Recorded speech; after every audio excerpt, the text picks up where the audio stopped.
A politician smiles in his final moments, unaware that a woman amongst the crowd is about to end his life with an explosive. A family enjoys a sunny day not knowing that the car parked nearby is about to explode in one of Northern Ireland's deadliest attacks. And a fan gets an autograph just hours before he kills the man who signed it. These are the scariest things hidden in normal photos. At first glance, this image just looks like a politician doing the usual, smiling, shaking hands, greeting people. Rajiv Gandhi, the former Prime Minister of India, is pictured here, and this is the last photograph ever taken of him. Just seconds later, he would be dead, and at the hands of someone in this very picture. The woman standing just a few feet away from him with her back to the camera is the one who's about to take both their lives, as well as 14 others. Her name was Thenmozi Rajaratnam, a member of the Tamil Tigers, and she was strapped with explosives under her clothes. The picture was taken by a local press photographer named Hruby, who was covering Gandhi's campaign event. And one of the last frames on his camera roll, you can actually see her in the background, walking up to Gandhi.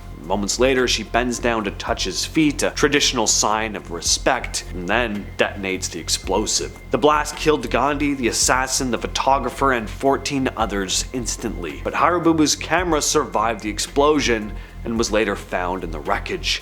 The film inside gave investigators the exact sequence of events, frame by frame. At first glance, this looks like any other happy vacation photo. A man with a kid on his shoulders, smiling in the middle of a busy street in Omagh, Northern Ireland. Sitting pretty prominently in the background is a red car, a pretty ordinary red car, except it wasn't. That car was packed with an explosive, which was seconds away from going off. The date was August 15th, 1998. The man and the kid were part of a crowd enjoying a typical day out when a Spanish tourist snapped their photo, unknowingly capturing a moment in time right before one of the deadliest terror attacks in Northern Ireland's history. This was just months after the Good Friday Agreement was signed, trying to put an end to decades of violence known as the Troubles. But not everyone was on board with peace. The real IRA, a splinter group that broke from the provisional IRA, wasn't interested in talking things out. They wanted a united Ireland and they were ready to kill for it. That day, real IRA members drove the car into town and parked it on Market Street. They couldn't get it close to their original target, which was the courthouse, so they just left it outside a clothing shop instead. And then came some warnings. 3 separate calls were made using the code word Martha Pope, the same one used in a previous attack. But the warnings were pretty vague. Main Street, 200 yards from courthouse, 15 minutes. Problem is, the town didn't have a street called Main Street. Cops thought the explosive was at the courthouse, and they pushed people away from it, but straight toward the real danger. Well, at 3:04 p.m., the bomb detonated. 29 people were killed, over 200 were injured. Miraculously though, the man and the child from the photo survived. The photographer didn't, neither did most of the folks just feet away in this very same image. At first glance, it's just a candid photo of John Lennon signing something for a fan. And that is true, but there's a much darker side to this image as well. This picture was taken outside the Dakota, New York. The guy he's signing it for is Mark David Chapman. And in a few hours, Chapman would fire at Lennon 4 times in the back, killing him. The date was December 8th, 1980. Lennon had spent the day in the studio with Yoko Ono. They got back to their apartment that evening, and as they were walking in, Chapman was waiting. He'd been loitering outside the building all day with a firearm in his coat. He'd flown in from Hawaii just to do this. But when Lennon spoke to him, like really spoke to him, it threw him off. For a moment, he second-guessed everything. But as the night went on, something in him snapped back. He continued to wait, and when Lennon and Yoko returned around 10:50 p.m., he walked up behind him and pulled the trigger. Lennon was pronounced dead on arrival at the hospital. They're grinning like it's the best day ever. 2 brothers, Michael and Sean McKilkin, posing on top of Morro Rock in California's Sequoia National Park in 1975.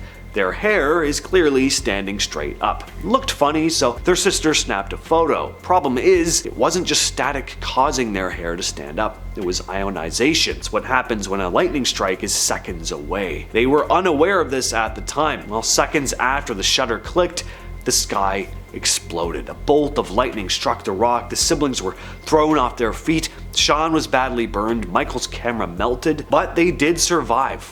Another man nearby wasn't so lucky though. The photo became pretty famous later on, passed around in science classes and weather safety videos as a cautionary tale of what happens when you ignore or are just unaware of the warning signs of lightning strikes. She's just a kid standing in front of a chalkboard, right? Well, not exactly.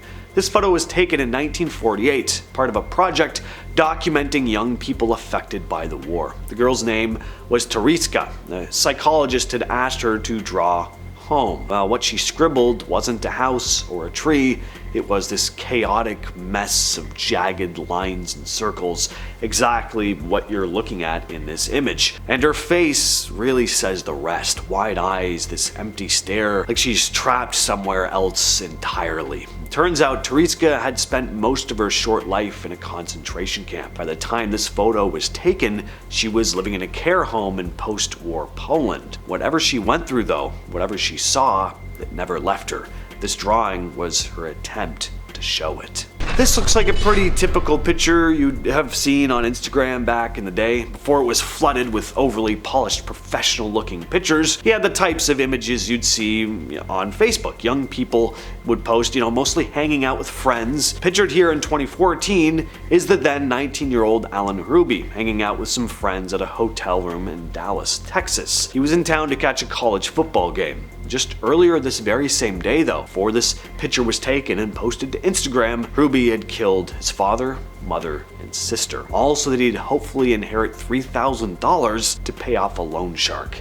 He ended up pleading guilty, receiving 3 life terms behind bars without the possibility of parole. This is one of a series of photos taken by 22-year-old Darsh Patel while hiking with friends through the Apshawa Preserve in New Jersey. At first, it probably felt like a lucky wildlife sighting, a 300-pound black bear, not too far off. Far enough though that it wasn't going to kill them, so naturally Patel started snapping pictures. But in the photos, you can actually see the bear getting closer and closer each frame. The group was getting uneasy at this point. The bear was getting a little too close. They decided to back away. They were hoping the bear would decide to leave them alone, not wanting any trouble, but sadly, that would not be the case. The bear kept coming. They started to panic and all ran off in different directions. When they finally regrouped, Darsh wasn't there. 2 hours later, authorities found his body though. He'd been mauled to death by the same bear, which was still lurking nearby. It was later killed by police, and when they examined it, they found human remains inside. One of the photos from Patel's phone, taken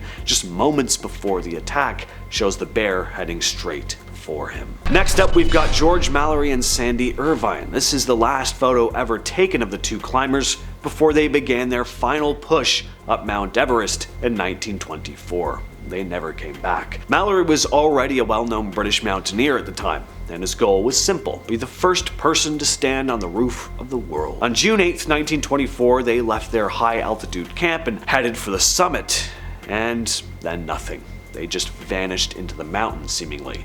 For decades, people debated what actually happened. Did they fall on the way up? Did they make it to the top and then die on their way down? Well, in 1999, Mallory's body was finally found, remarkably well preserved, thanks to the freezing cold. But Irvine's body is still missing to this day, and so's the camera they carried. If it's ever found, and the film inside is still intact, we might finally get an answer. Until then though, we'll never really know if they reached the summit before Everest took their lives. This is a picture of a young man named Tyler Hadley enjoying a house party he threw on July 16th of 2011 in Port St. Lucie, Florida.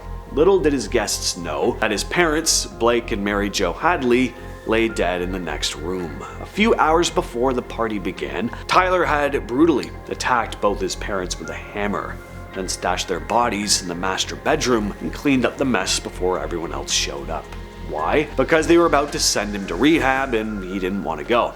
He was hooked on all kinds of stuff and was already in trouble for stealing, so instead of getting help, he ended both their lives and used their credit cards to buy everything for a big rager, and proceeded to act like everything was totally normal, until later that night, when he told a friend about what he did. Booze and God knows what else will usually do that to you. Well, that friend eventually found the bodies. Disturbingly though, He stuck around for hours before finally contacting the cops. Tyler was arrested the next morning and later received life in prison. Pictured here is Elizabeth Smart on the far left. She's at a party standing next to her captor Brian David Mitchell on the far right. The photo was taken during the 9 months Elizabeth was held captive, where she was repeatedly subject to SA, kept mostly in isolation, and threatened with death on the daily. To prevent being recognized, she was forced to wear a veil in public. Elizabeth was abducted from her home in Salt Lake City, Utah on June 5th of 2002. For months, she was held by Mitchell and his accomplice Wanda Barzi. Elizabeth's kidnapping became a nationwide case,